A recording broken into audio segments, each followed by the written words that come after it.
Hello, welcome again. Today we have a very beautiful topic for you, and it is a topic that exists in a lot of lives around the world, and it is a very common thing, and it is very beautiful to identify this common thing, which is being mentally drained. So my friend, if you feel that way, please stay until the end of the video because I'm going to reveal to you the signs that you are mentally drained.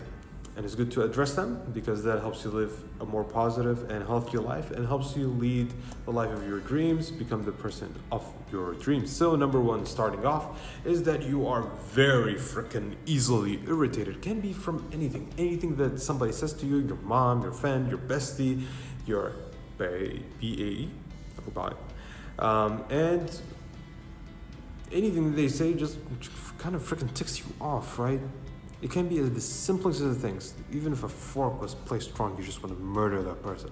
And that is bad. It's not good to be irritated that much. And that usually just means that you have a lot bottled up inside you that your brain just cannot process anymore. Anything that goes wrong, or even is not wrong, is going to irritate you. Number two is that you have lack of motivation, and it can even be from the very thing that gave you motivation in the first place. That spark, that beautiful magical thing that pushed you to do that major or get that dream job or whatever it is. And now suddenly it just doesn't motivate you anymore. And this is when your brain is actually fully loaded and it is drained completely. That energy level is gone. And it is very helpful to take breaks, take a walk in the park from time to time. Make one day that you at least have a few hours for your own well-being. Find that spark again within that one day in the week. I know it certainly helps me.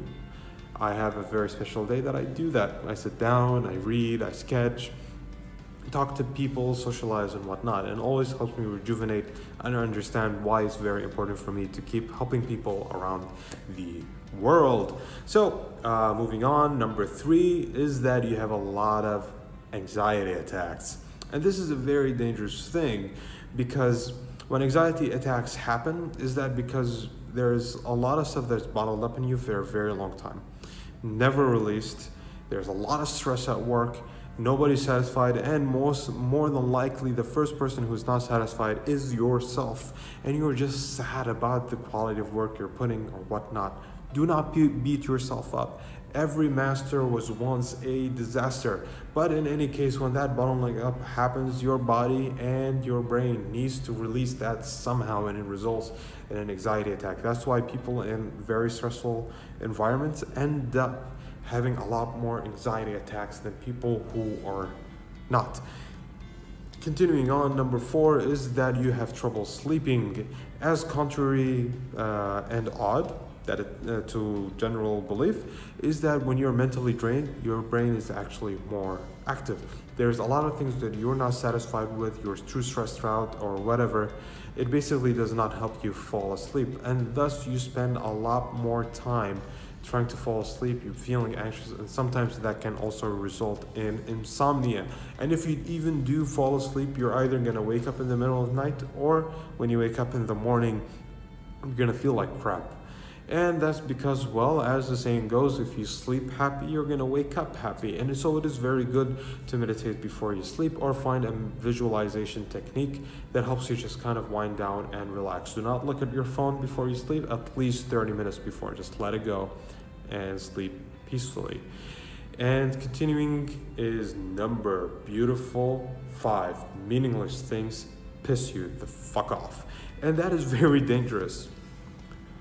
It's very dangerous, right? There's small things that happen. Let's say somebody made a mistake in your order and you just want to punch them straight in the face. It's meaningless. Just let it go. Maybe you're driving in the street and somebody turns without signaling. Happens a lot to me. And I remember when I was stressed and depressed, I just could not take that. I almost just wanted to scream and ram my car into him. But it was a meaningless thing, because when you actually sit down and think about it, how much of it was in your control? None of it. What can you change about the situation, right? So just let it go. and it becomes much better and easier to deal with. And usually breathing techniques do help you kind of manage that situation of meaningless anger. Okay, so there are small things, just let it go. Number 6 is that you feel very dizzy and nauseous, and this is because your body hormones are not in balance.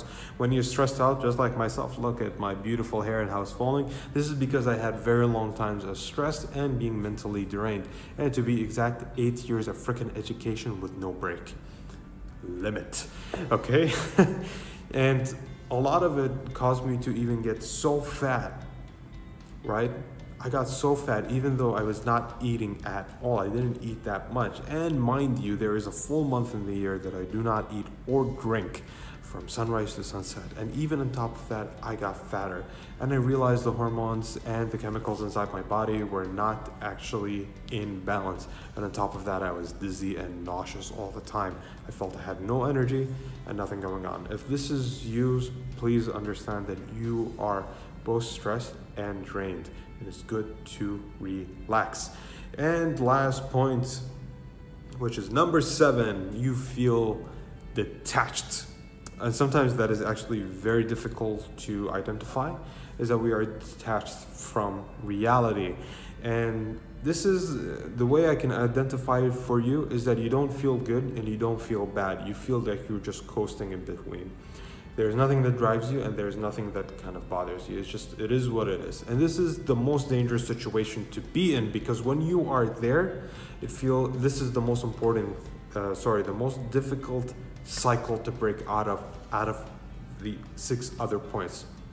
So please, when you hit that point, take time off, reflect, write it in the journal, whatever it is, just reflect that there is something that drives you and there is a cause for your life. Once you identify these 7 points, more than likely you need a break. And that can be anything. Make one day a week that you have a few hours for yourself, or maybe after very long periods of stress, travel. For example, for me, I kind of save up my money, and within 4 or 5 months, I travel. I go explore the world and detach. And it is beautiful. Through these travels, I actually found a lot of inspiration, and I found myself a lot more. So please take that to heart. And if you found this video helpful, please let me know in the comment box below, and subscribe. It's also below the video. Your subscribing actually helps me realize that there are people around the world watching my videos and I am helping them. And these subscriptions actually, and comments by the way, help me produce more. It drives me forward because I know that it is helping you. It is my mission, first and foremost, to help you live the life of your dreams, become the person you've always dreamt to be. And this is me out. Until next time, I bid you peace, and I wish you the very best. Until next time, bye-bye.